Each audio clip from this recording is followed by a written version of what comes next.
Positive via ACH for delivery next business day if approved by 5 p.m. Central Time, Monday through Friday. Amazon is not a sponsor of this promotion. Other restrictions apply. See website for details. Remembering a critical document 8 centuries after it was written.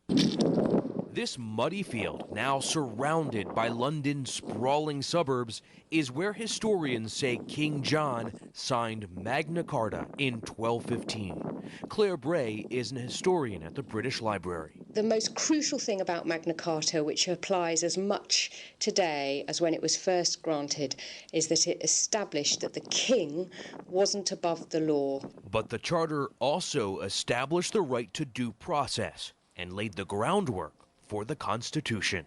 Steve Dorsey, CBS News, Runnymede, England. One of the most famous restaurants in the country has its wine back. The Napa County Sheriff's Office says about 80 bottles of premium wine valued at up to $300,000 that were stolen from French Laundry in Northern California were recovered in North Carolina. Pam Coulter, CBS News. Wearing glasses with Crizal No Glare lenses can make a big difference in your vision because neither scratching desert sands nor the waves of a raging river can keep your lenses from giving you the clearest vision possible. For superior scratch, water, dust, glare, and smudge resistance, choose Crizal.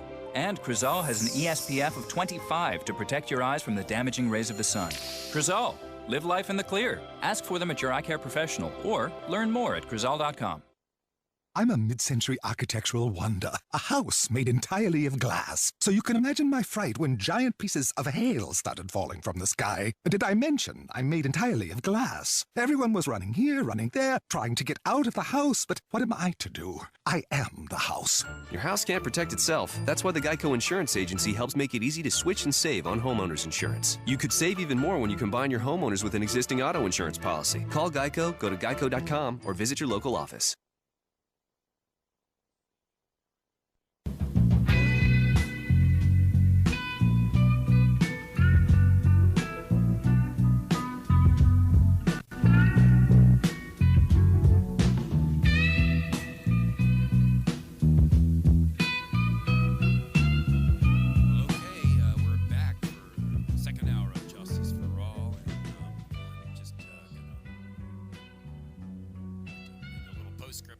Chermeninsky, what a fascinating guy, bright guy.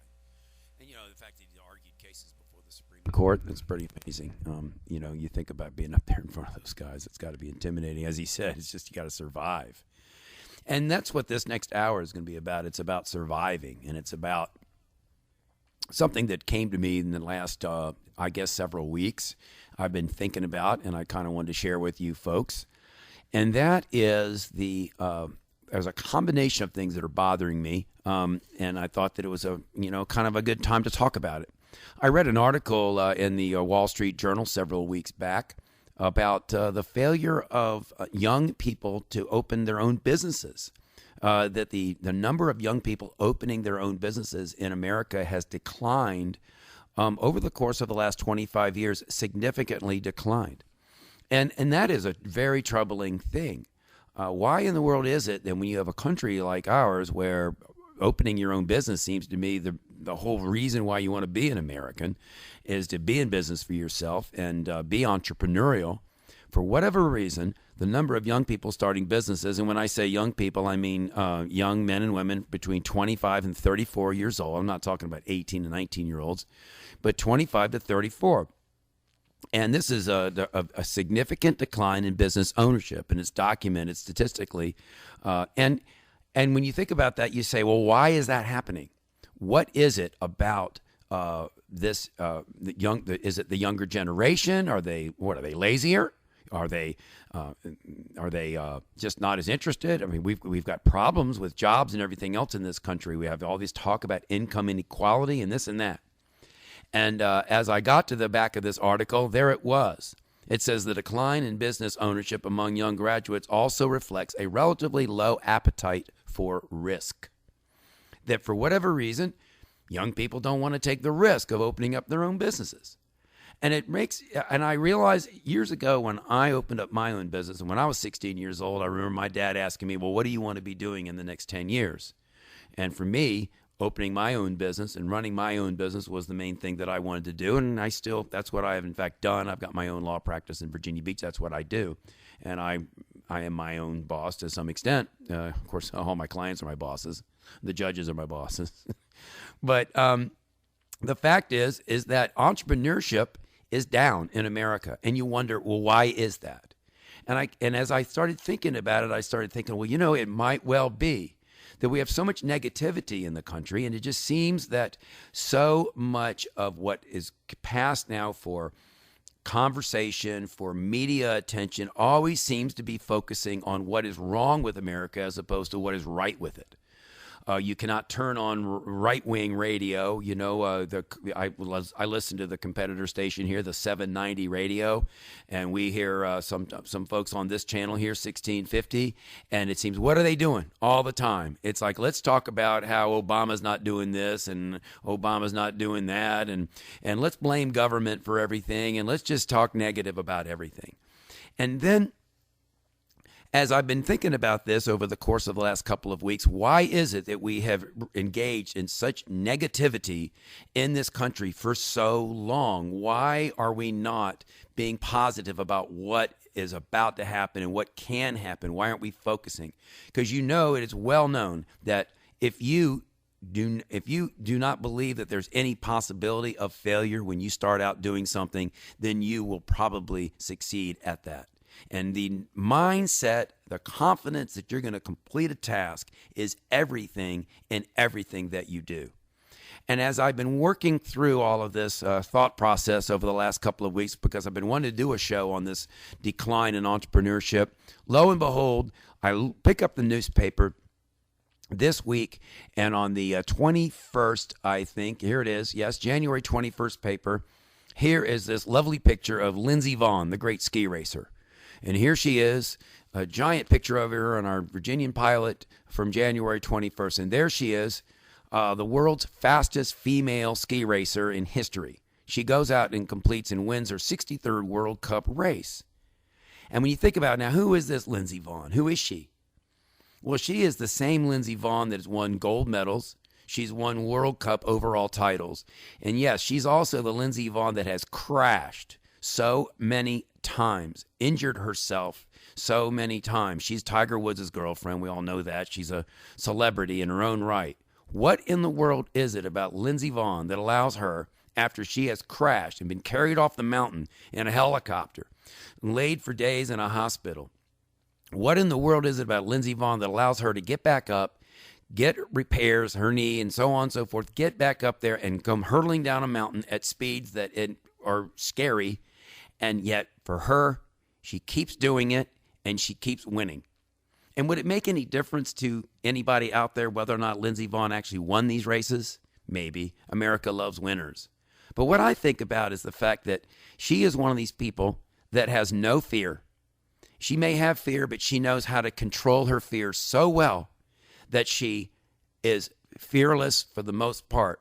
And when she gets back up there on that mountain, she goes for it, despite the fact that she has crashed and injured herself so many times. Now, she is taking the highest risk that a person can take, and she does it, and she does it over and over and over again. Well, what is it about young people today, then, from 25 to 34, that are afraid to risk something like in a business? Now, going into your own business is certainly less risky than coming down a mountain at speeds that are just defy human capacity and can cause you death. And yet there are people afraid. What is it about our modern culture that are making people fearful? And as we think about this, we think about surfers like Laird Hamilton. He's the famous surfer that rides giant waves in Hawaii. What is it about Laird Hamilton that allows him to take off on a wave that's like on a 4-story building? And you know what Laird Hamilton says? He says, yes, I know about fear. I know what fear is. To say that I don't have fear would be to say that I don't have any emotion at all. But I control my fear.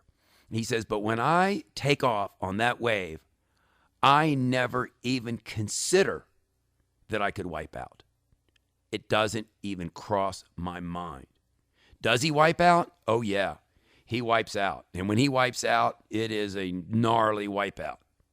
And yet, he goes and does it again. And even after he's wiped out, he gets back up on the top of that wave, 50, 60, 70-foot wave, taken off. And at that time, he does not believe there's any possibility that he's going to fall. Even though he's fallen in the past, he has a mindset of, I wouldn't call it fearlessness, but it is a mindset of complete and utter confidence. And this is what we need more of today in the world. We need to be able to go about our businesses. We have spent so many years, it seems, just stoking fears. We're fearful of terrorists. We're fearful of this. We're fearful of that. It's always this. It's constant. You turn on the radio, and yet these athletes are not fearful about anything. And that's what I think that we need to take the lesson going forward. And I wish everybody that listens today and takes it from, if you have to believe in yourself and you have to believe that you are going to be successful in whatever it is you do, because your belief in yourself and your confidence that you can do it is the most important thing that's going to make sure that you do succeed. And you can do this across the board. What is it about someone like Jeff Gordon, who recently announced his retirement? Jeff Gordon, who can go around a racetrack at 185 miles an hour in a race car, and yet he continues to do it, and he sees people crashing all around him, and he keeps doing it. Now, we hear about athletes that say that for them, it slows down. And perhaps that's what it is when you've got elite athletes like your Lindsey Vonn and your Laird Hamilton and your Jeff Gordon. And I always heard about Wayne Gretzky used to say, the great hockey great, that when Wayne Gretzky, with the faster the game moved, the slower it seemed to get to him. He was one of these people that was just kind of hardwired to have everything around him kind of slow down. And when everyone is watching and seeing how this puck is moving about that quickly, for Gretzky, it was all kind of in slow motion inside his head. Or for someone like Lindsey Vonn that's coming down the mountain, and she's saying, okay, for her, things are slowing down. And for her, she's trying to speed them up, when the rest of the mortal world would be wanting to slow down because they're fearful that they might get hurt. And what we need more of is ideas as to why and what makes these people tick, and what is it about them mentally that allows them to perform in such a way. I saw that Kobe Bryant is out for the season. Apparently got a torn rotator cuff, and he's going to have to get surgery. The great Kobe Bryant, the greatest player of our generation. And Kobe just passed, Karl Malone? I think he's third now on the all-time list. He just passed it last week for the most points scored in NBA history. And what's the rap on Kobe Bryant? Oh, well, yeah, he scored all these points, but he's also taken more shots than these other guys.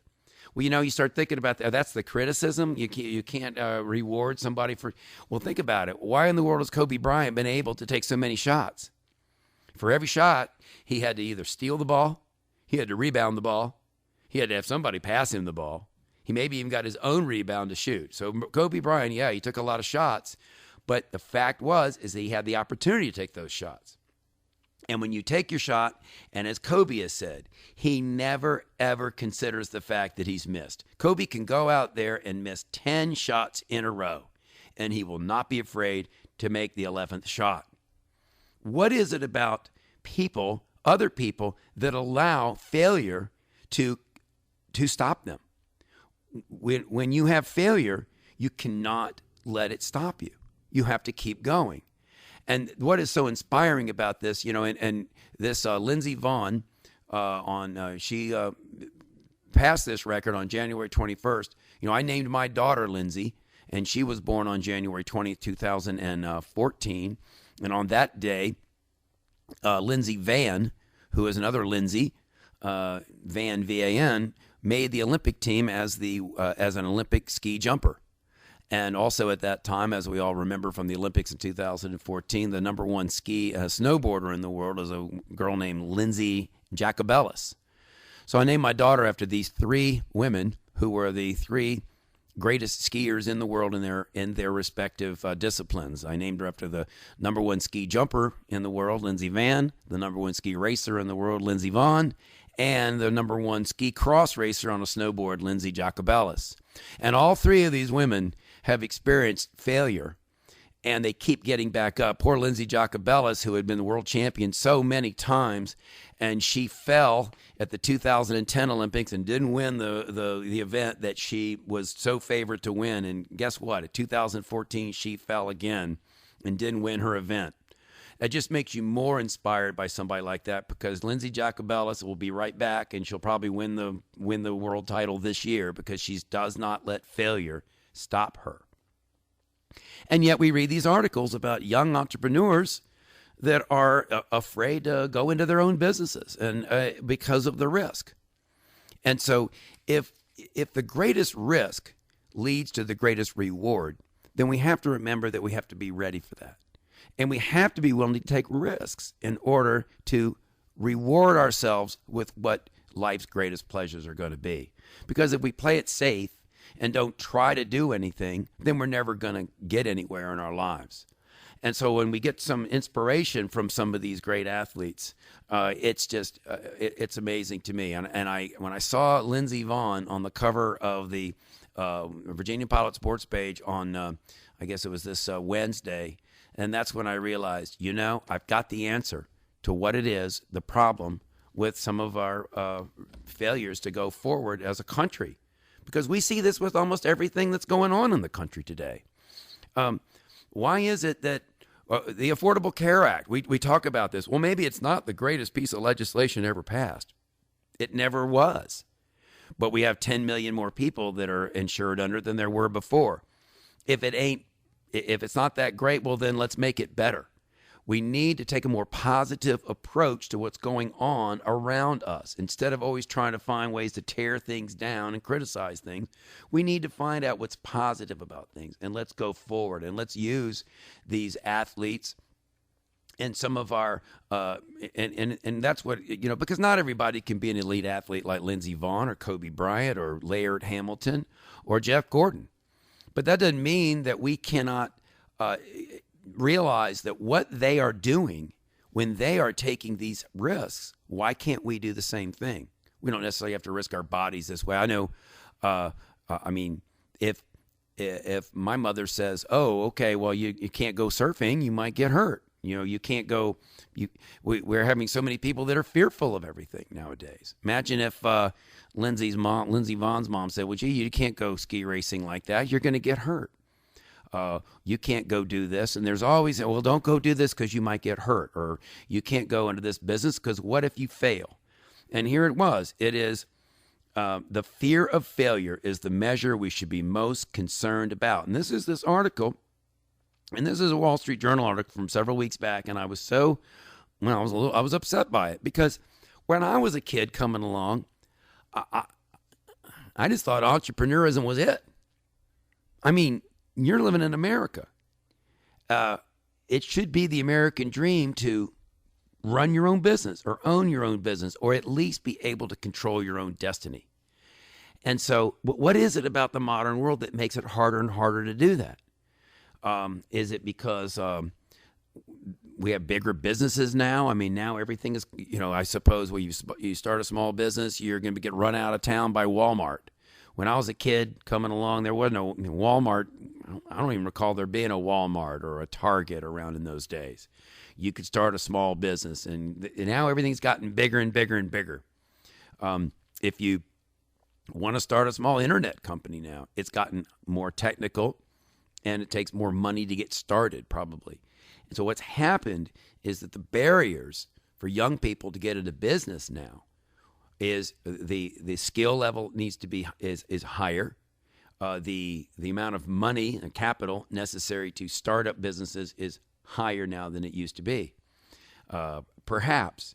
And because I don't know the answer to this question, and I've been exploring it as I've been exploring this over the course of the last couple of weeks, because I think that it's the number one problem with income inequality in the country right now. I mean, if you've got somebody that's out there, and something that's always bothered me, it's been bothering me for quite some time, we've got somebody that's unemployed. He's lost his job. And this person sits around and says, well, I've lost my job. And so I'm just going to go get unemployment. And you go, why are you going to go get unemployment? If you've lost your job, then why don't you go try to create a job for yourself? Why isn't we don't go try to create jobs for ourselves? I mean, not everybody can get out there and mow lawns, or deliver newspapers or whatever it is. But the point is, you need to go create opportunity for yourself. That's not to say that the government can't provide a safety net for that person. They've just lost their job. Fine. They qualify for unemployment. But to go down and just basically live on unemployment and say, well, I can't find a job for the longest time. I read an article the other day about disability. Did anybody out there read that? It was where somebody was talking to some veterans. And these veterans will come back, and so many of them will apply for veterans benefits, veterans disability, saying they're suffering from PTSD or they've got some sort of, military-related problem, and so they want to go get disability. Or how many people go down and try to get Social Security, disability? We have a whole, country of people that are going down and trying to get disability payments for this or that, whether it's unemployment. We've talked about this a lot. But and certainly there are people that deserve to be on disability and they do have PTSD. But what this speaker was saying was that it's not the way for somebody to get ahead. If they're sitting around the house all day getting disability payments, they're more likely to feel bad about themselves. They're not working. They are more likely to substance abuse. They're more likely to just really not take care of themselves.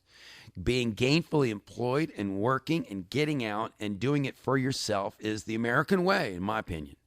There's really no other. And I guess, isn't it fascinating that when you go into so many of these retail stores, you're seeing it's from a lot of people from foreign countries. It's the Pakistanis and the Indians and the Koreans and the Japanese and they'll come to this country.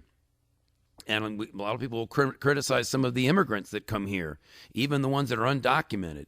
But they're the ones that want to come here, and they will get out and they create jobs for themselves. And that is what needs to happen more and more, is a sense of optimism, a sense of, in a sense that you know that when you say, I'm going to go do this, and I know I'm not going to fail.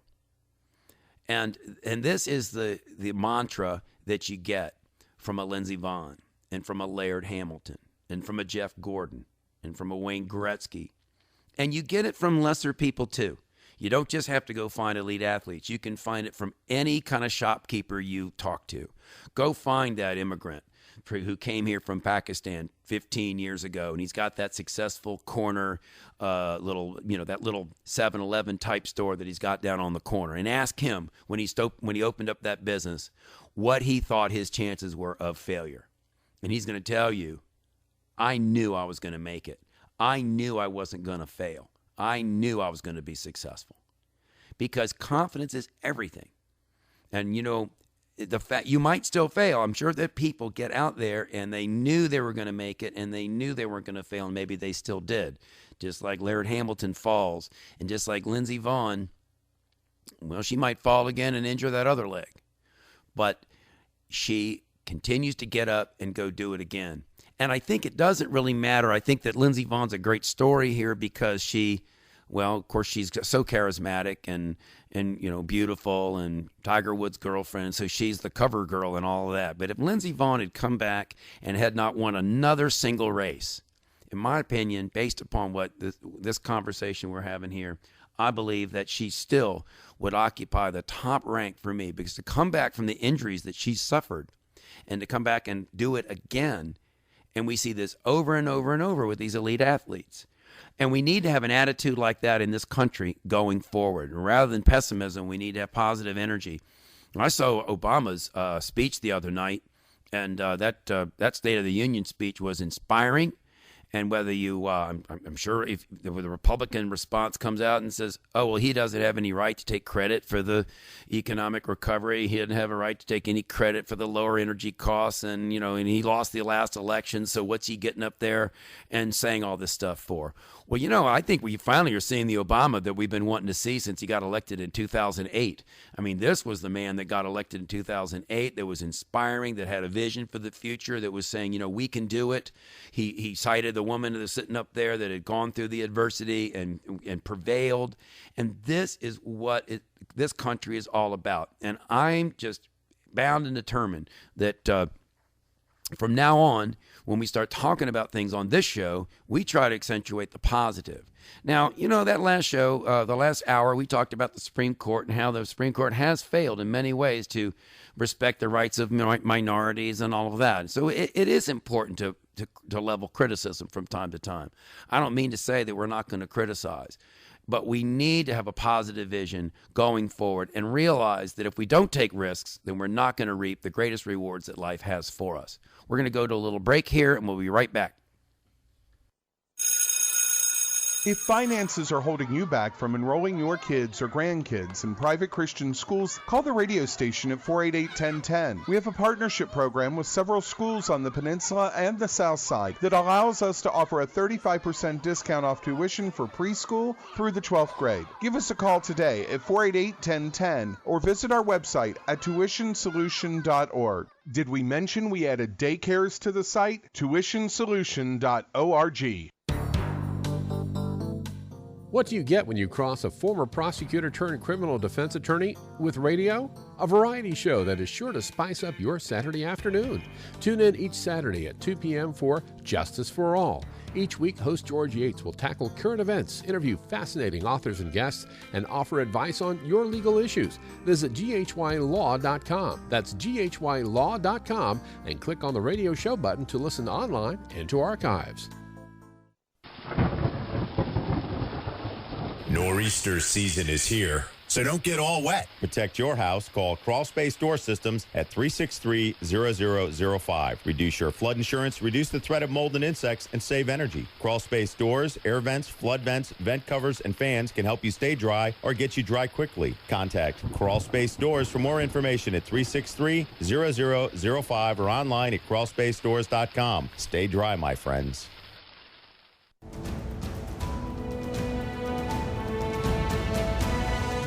Hi, this is Greg Picaveras. Join me for Sports Scene each Wednesday from noon to 1 right here on News Talk 1650 WHKT.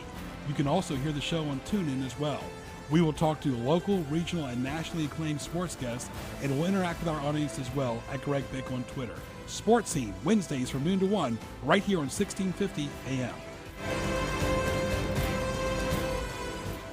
RM Designs T-shirt printing and more is located in Smithfield, but serves all of Hampton Roads. They specialize in vinyl designed shirts, apparel, window stickers, cups, and other specialty gifts. They also have rhinestone and embroidery designed apparel, and they offer Pandora-style beads and hardware to create a one-of-a-kind piece of jewelry. RM Designs T-shirt printing and more caters to businesses, sports teams, churches, groups, and family reunions. They also offer a great fundraising package should you be in need of money for a special project.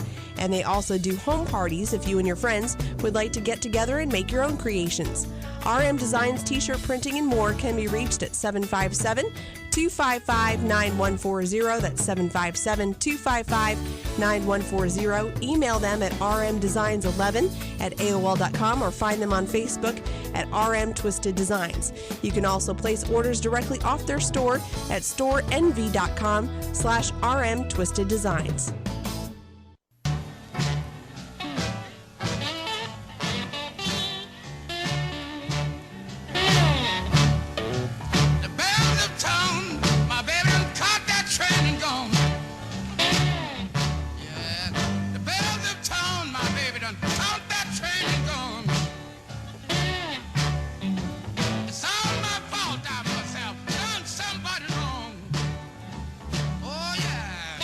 So we've been talking about fear and the absence of it in the minds of elite athletes and entrepreneurs.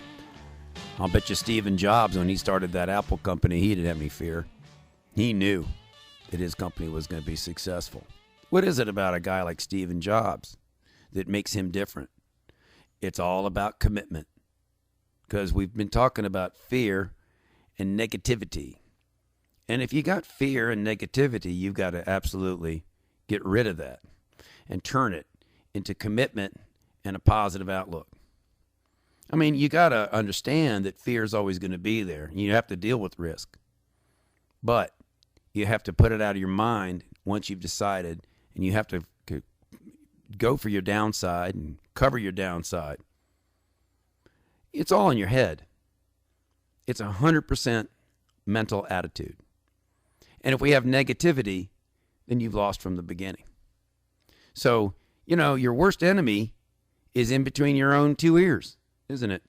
And what we have to do is realize that once we have positive, and once we take a positive approach to every single thing that we do, we're happier, we're more successful, and everybody around us gets better.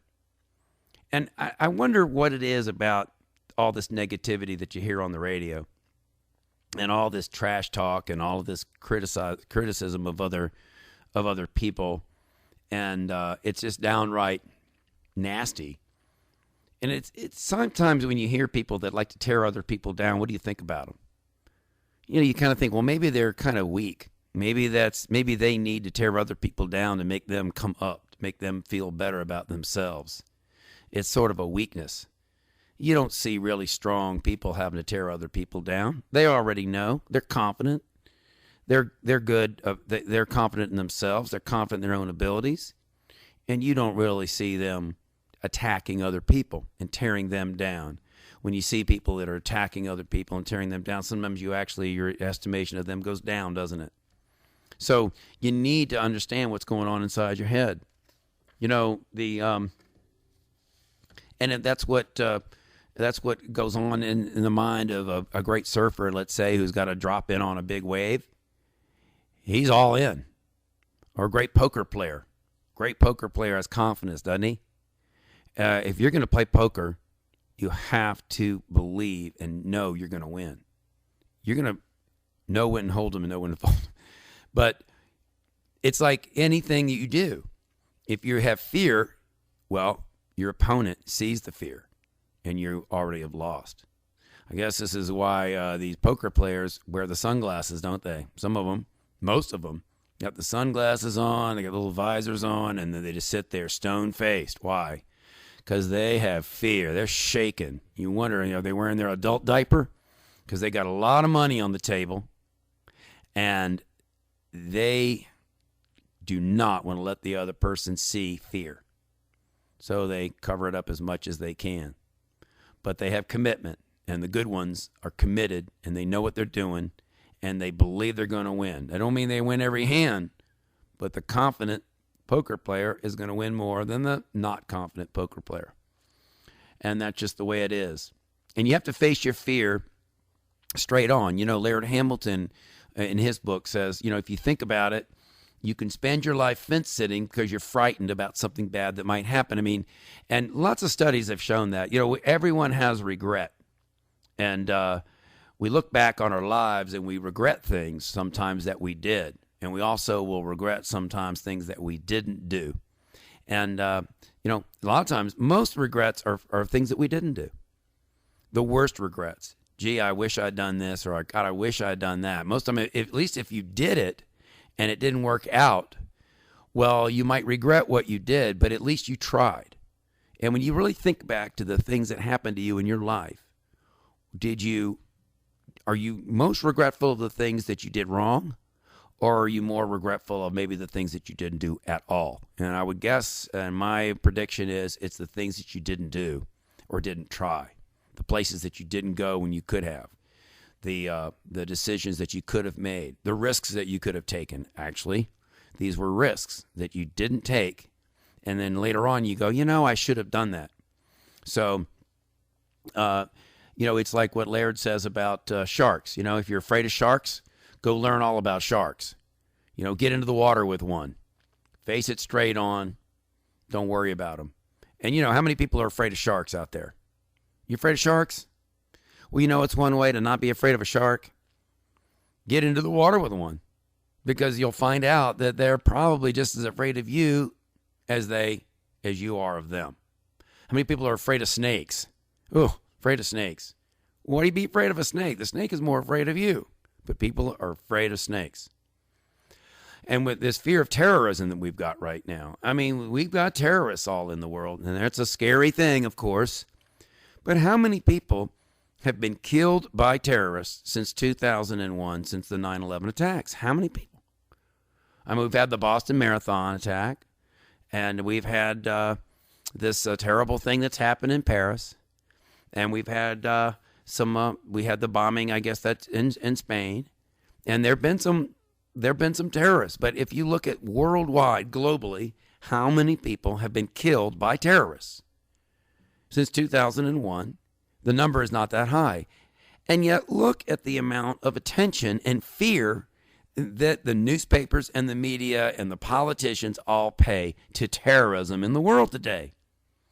And look at all of the privacy that we have given up, all in the name of terrorism. The privacy, the Patriot Act, the FISA court, and the NSA spying on Americans and wiretapping basically every single communication that we've got. We've compromised our privacy, all in the name of combating terrorism. And more people are killed in car crashes, probably in a month, in this country than have been killed by terrorists in the last 14 years. So what is it about this? Well, fear sells. Fear sells media. It sells TV advertising. It sells the news. Who wants to turn on the news to see something positive? Once in a while, when you turn on the evening news, how is it? They give you 25 minutes of gloom and doom and, storms and crashes and deaths. And then they give you this little feel-good thing at the end of every CBS News report, right? There's this little kind of feel-good, positive report that you get. Well, no wonder people are negative. And when you think about it, what's been the rise of cable news? Cable news didn't really exist back when I was a little kid. Cable news has all come along in the last 25, 30 years, right? When did ESPN start? 1984, 30 years ago. When did CNN start? All 25, 30 years ago, right? Well, now, isn't that kind of coinciding with this decline in entrepreneurship in the last 25 years? The more cable news we've got, the more fear, because cable news just feeds fear. That's what it does. It's because fear sells. And you can turn on the CSI, and you can turn on the Fox News. It's always something that, let's be afraid of this and afraid of that, instead of trying to get people to get out there and be positive about stuff. And so what we need to figure out is what it is. Why is Lindsey Vonn hardwired to not be afraid? What is it about Jeff Gordon that allows him to not be afraid? If we could find out what it is, it's in their heads that makes them fearless. They know fear, but they know how to control it. If we could bottle it and give it to everybody, well, we would have a lot more successful people, wouldn't we? And that's what we all need to be doing. We need to be programming our minds. We need to be saying, and there's, who's the great self-help guy? Anthony Robbins? Is that him? I mean, you need to listen to him. You need to listen to these guys. And people need to listen to more positive stuff instead of just turning on the TV and getting some of this negativity. We need to be spending more time thinking positive thoughts about ourselves. I mean, even religion, so often these days, is fear. I mean, religion, it's good to go and believe in God and believe in and go spiritual and have the beauty of Jesus's teachings and all of that great stuff, and whatever religion that you want to buy into, whether it's a great Buddhist philosophy. But if you're going to go with the religious inspiration that you can get from the various religions in the world, well, then go for what is positive in that religion. Go read the Sermon on the Mount, in Matthew, and say, okay, look at what this guy says about treating people fairly, and about not being angry and turning the other cheek and going forth and doing the right thing and doing unto others as you would have them do unto you. These are positive approaches to life. And from now on, what we need to be doing in this world is going positive with things and teaching our children that they need to be positive about their learning. And when they go into school, they be positive about what it is that they're doing every single day in school so that they know that they're going to be successful in whatever they do in life. So we're going to go to a short break here. I'm George Yates, and this is Justice for All. RM Designs T-shirt printing and more is located in Smithfield, but serves all of Hampton Roads. They specialize in vinyl design shirts, apparel, window stickers, cups, and other specialty gifts. They also have rhinestone and embroidery designed apparel, and they offer Pandora-style beads and hardware to create a one-of-a-kind piece of jewelry. RM Designs T-shirt printing and more caters to businesses, sports teams, churches, groups, and family reunions. They also offer a great fundraising package should you be in need of money for a special project. And they also do home parties if you and your friends would like to get together and make your own creations.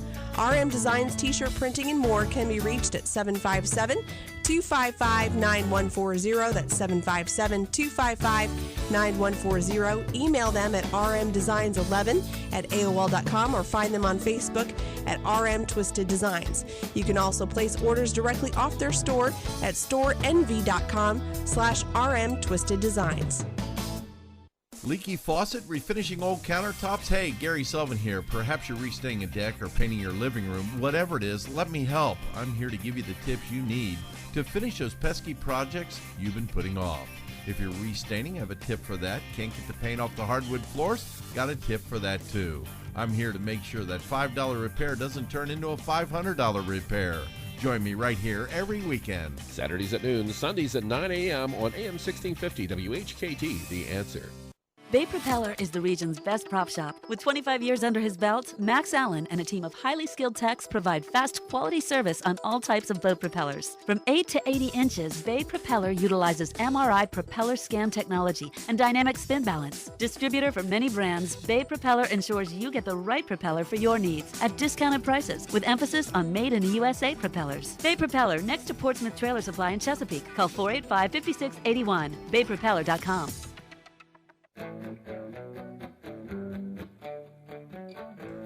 Okay, we're back with the last few minutes of Justice for All, and I've been talking about fearlessness today and risk and commitment and what we all need to do to be positive so we can find our passion in life and so that we can drive the entire society forward and be great people to our families and to our fellow citizens.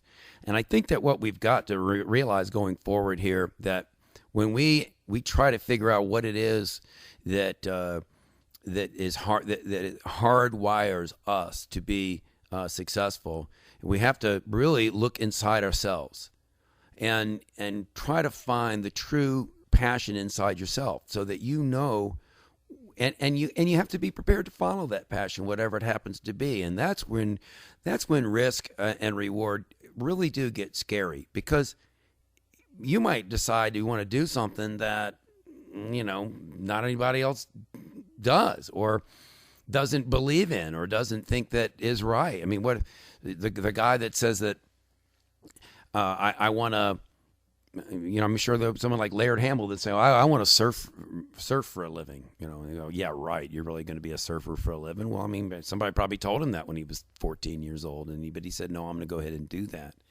But it does take a lot of personal perseverance. That's really the word, is perseverance, the ability to get up and continue to do something even after repeated failures, like Kobe Bryant getting out there and shooting the ball 10 times in a row, but knowing that the next shot's going to go in. And then when the next shot doesn't go in, he still knows that the next shot's going to go in. And that takes, once again, and I've been talking about this lately with lots of people. So this is, what is it about people that are successful that hardwires them to have that kind of positive commitment about themselves, so they know they're going to make it when so many other people are negative? What are you going to do with that? What are you going to do when you say that you want to do something and somebody says, oh, well, you can't do that, or you're not going to be able to do that? Well, do you just tune that person out? And what if that person's someone very close to you, or and then you, or someone that you respect, and you're going, uh-oh, wow, now what? Now that person might be wrong, and of course, if it's something that you really want, then you have to believe that they are wrong. And that is always going to be the biggest problem that you're going to have to overcome, is the negative attitudes of other people. And sometimes, there's that great book out there, The Road Less Traveled. I mean, some people just have to realize that if that's the decision that they want to make in life, then they're going to have to go that way. And, what is it that makes someone follow their dream and someone else doesn't? I mean, how many people have gone out there and said, well, why did you become an accountant?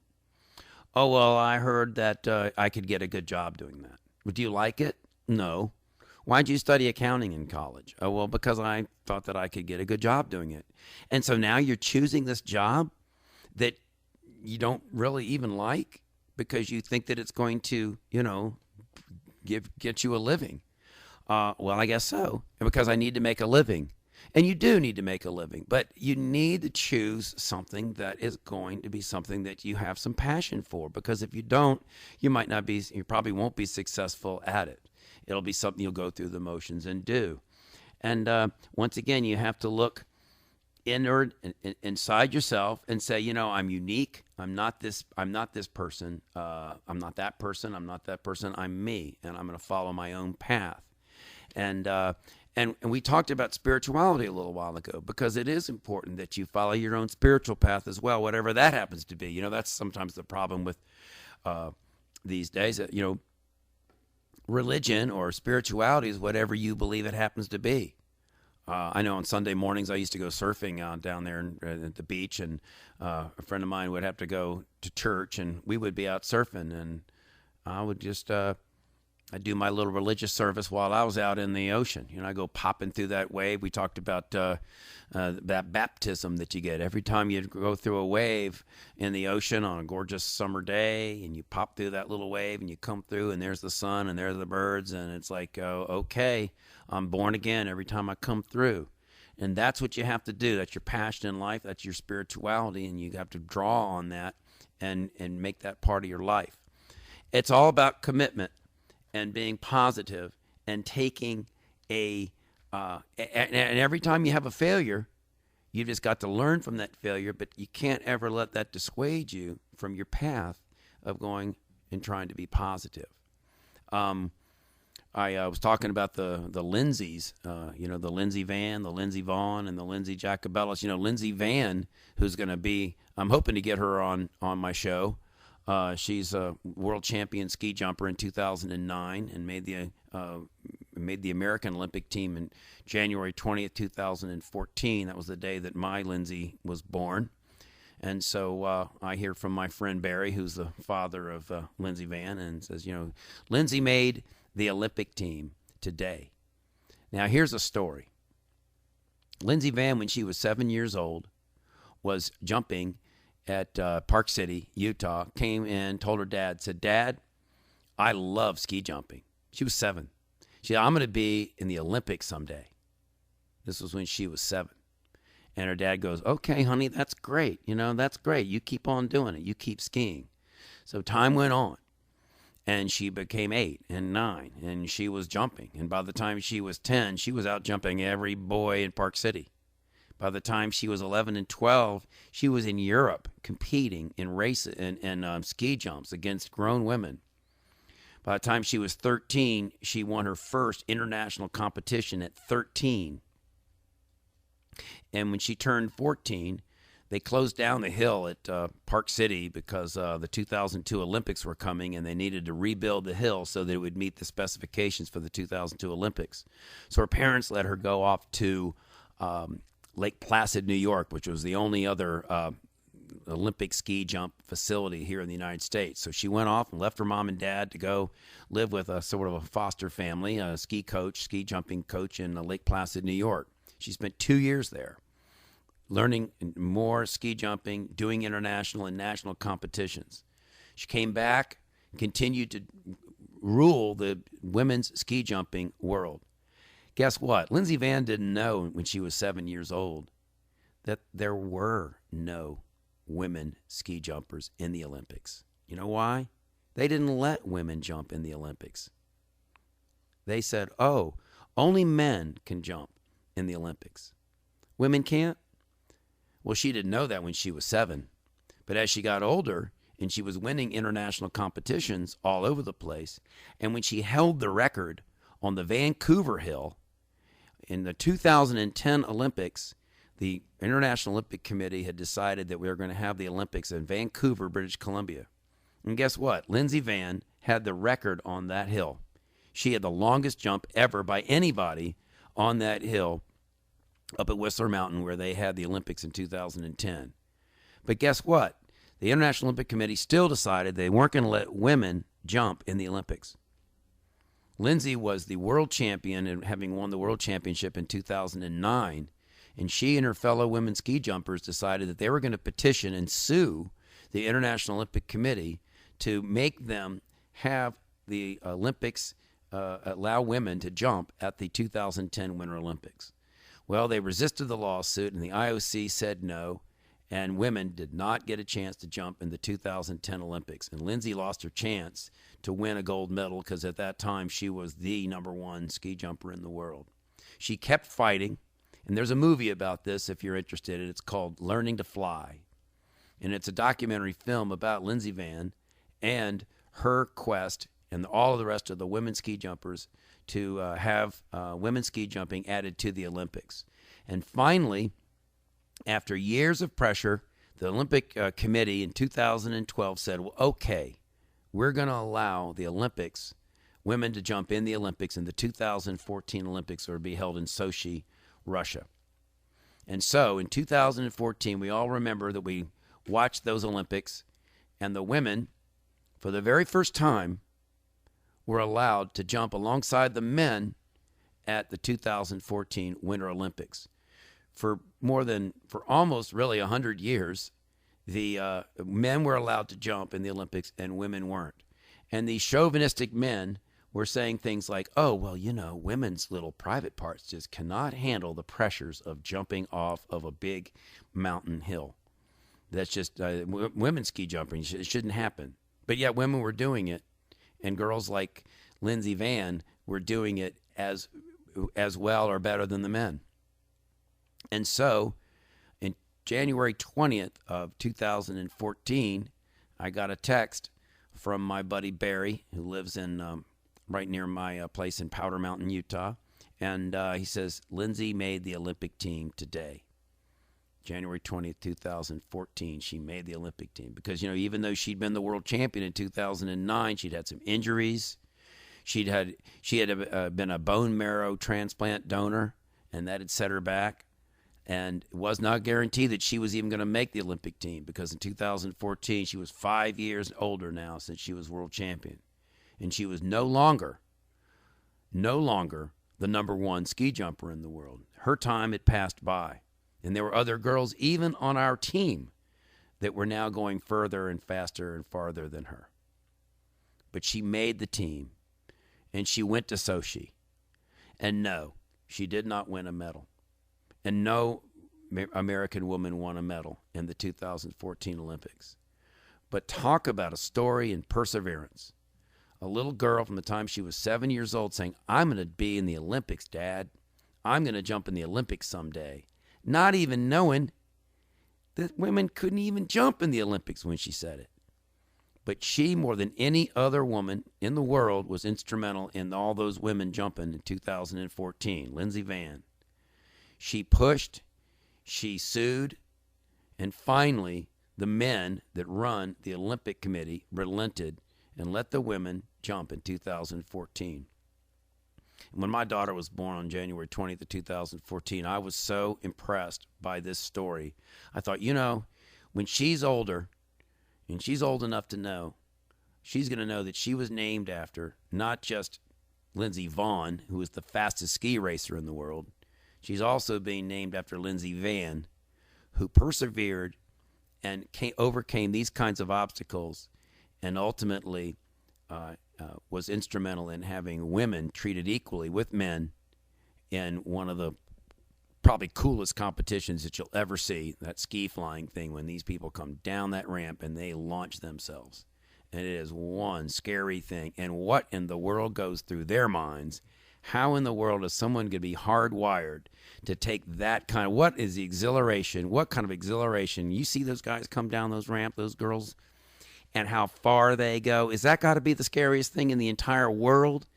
Coming down one of those ramps and launching off and going, what, 200 meters? Scariest, got to be the scariest thing in the world. And they are hardwired to be totally fearless, totally committed. That's what we need more of today. People that are wired for success, that say, I am going to throw caution to the wind. I'm going to follow my passion. I'm going to do what I want to do. And I'm going to absolutely have no fear of the consequences. And that's my show today. Thanks for joining me. I'm George Holton Yates, and this is Justice for All. Join me again next Saturday from 2 to 4 for another installment of Justice for All. Goodbye now.